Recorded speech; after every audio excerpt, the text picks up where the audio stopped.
What if a dishwasher became crypto's biggest exchange founder in 1 year? Meet Changpeng Zhao, known as CZ. He immigrated to Canada and washed dishes to support his family. He studied computer science at McGill and coded trading systems.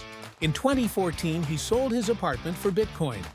The price crashed nearly 50%, but he kept building. In 2017, he launched Binance with speed and clear product focus. BNB reduced trading fees, and users joined fast worldwide.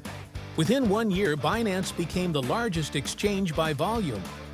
Lesson speed plus execution can elevate humble beginnings to global infrastructure. Follow MorningBlocks for more crypto stories in 1 minute. This content is for informational purposes only and does not constitute financial advice.